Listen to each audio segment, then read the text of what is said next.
This video is brought to you by the Tab for a Cause browser app. Open a tab and you're conveniently donating money to charity as a result. It really is that easy. Link in the description below. More info at the end of the video. Greetings, this is Jazz for JazReviews with the top 5 disappointing games of 2014. In the shift to next-gen gaming, the inevitable pitfalls of video game design and marketing have been collected. These may not be the worst games, but they certainly failed to meet expectations. This is my list for 5 games that left myself and the community bitterly disappointed. Kicking off at number 5, Titanfall. Given life by Respawn Entertainment, Titanfall had the potential to shake the first-person shooting genre to its core. Its wild inclusion of titans and mech suit weapons seemed to work brilliantly with that of jetpacks and rapid free-running mechanics. The game's beta stage seemed hopeful, but as a multiplayer-only game, it failed to offer any real value for continued play with limited maps, weapons, game modes, and all while missing expected features like clans and private lobbies.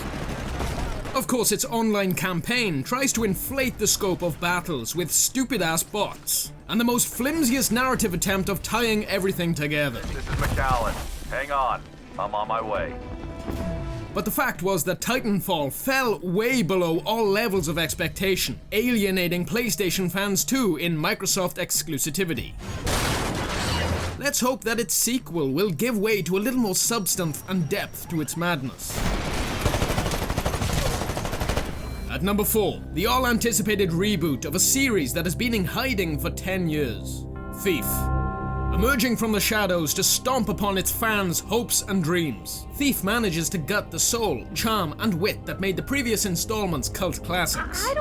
Its lore of religion and nature-verse technology are thrown out for a simplified yet muddled story of mysticism and half-assed oppression, plus a side order of the plague. Sound familiar?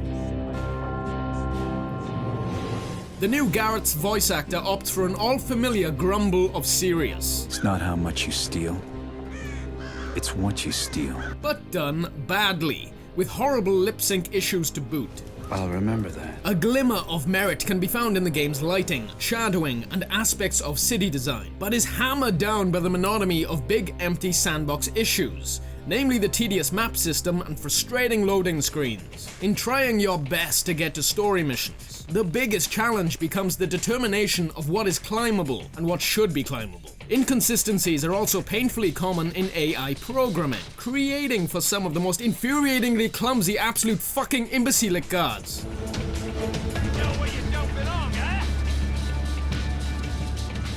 The way I see it, there are 2 categories of Thief players. Those new to the series that can acknowledge that whilst Thief isn't a terrible game, nothing is all that impressive.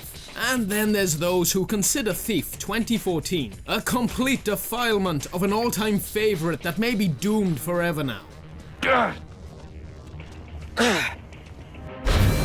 At number 3, The Elder Scrolls Online. There is a wealth of content to be witnessed in ESO, but in the identity crisis of MMO vs RPG, the two often end up working against each other. The wonder of wandering off the beaten path to discover ingenious locations filled with awesome loot, lore, and amazing enemies is cast away for a bland, hollow, and empty-spaced experience.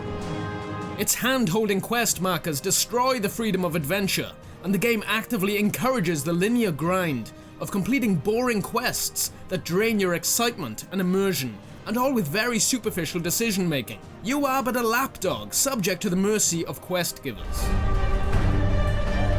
ESO lacks the grand scale of anything. Its MMO elements wrongfully limit the social experience of questing with others, and it all boils down to the inexperience of a rookie game studio. As an award-winning series, The Elder Scrolls Online should be criticized for its dull, conflicted MMO interpretation of Tamriel, in addition to what were blatant cash grabs that caressed an original $15 a month subscription fee. At number 2, Watch Dogs. Ubisoft like to play it safe with their games. A modernized yet boring protagonist as a part of an underwhelming storyline. Check. A range of simple yet repetitive side missions in a huge map, yet forgettable Chicago. Check. Its hacking is a welcome addition to the open world formula, but it's not as in-depth as we could have hoped. Watch Dogs provides for commendable stealth and hilarious hacking options in scenarios that boast freedom. But intelligent gameplay is not rewarded, and with a complete military arsenal at your disposal, it's so much easier to mow everyone down in a fraction of the time.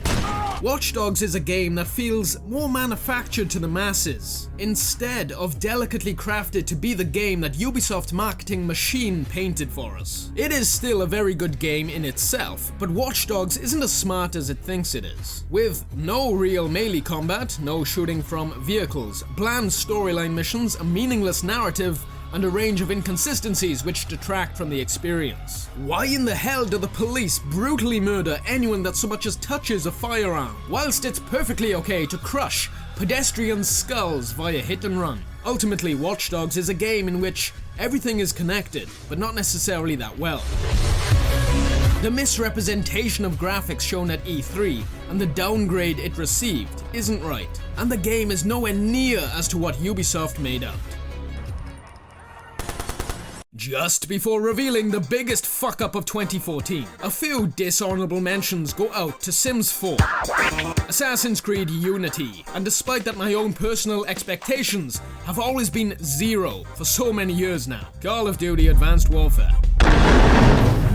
But finally at number 1, Destiny. With an alleged $500 million budget, I ask, how much of that is marketing? Shared world shooter, the subtitle for MMO done half-assed. The game's main city hub was marketed as a living, breathing metropolis of NPC and player-packed interactions, whereas in reality it was nothing but a depressingly lonesome platform of mediocrity. Its gameplay mechanics in terms of shooting, jetpacks, weapons and so forth were completely tight and functional. But to what end? You will go through the entire campaign and have no clue as to what you did, or for what reasons, because a storyline practically doesn't exist. You don't know how long I've been looking for you. I'm a ghost. Actually, now I'm your ghost.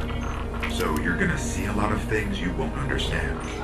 But of course, we do have Peter Dinklage's uninspired voice acting to fill the gaps for us, right? Okay, I'll get to work on this door. No, not really. He's here to open the doors for us once the player has wiped the gajillionth spawn of enemies in the same old repetition of Horde mode. Destiny is a grindfest nightmare, doing the same thing over and over in landscapes with zero exploration value in the hope that its infuriating random loot system will give you something of worth. The concept was sold to us upon multiple zones on Earth that wasn't just old Russia, with a swampy Chicago and Mumbai, in addition to Saturn's rings and an explorable Mercury. What is clear here is that massive chunks of the game were removed to be sold back to us at a later date. DLC that was already on the disc included.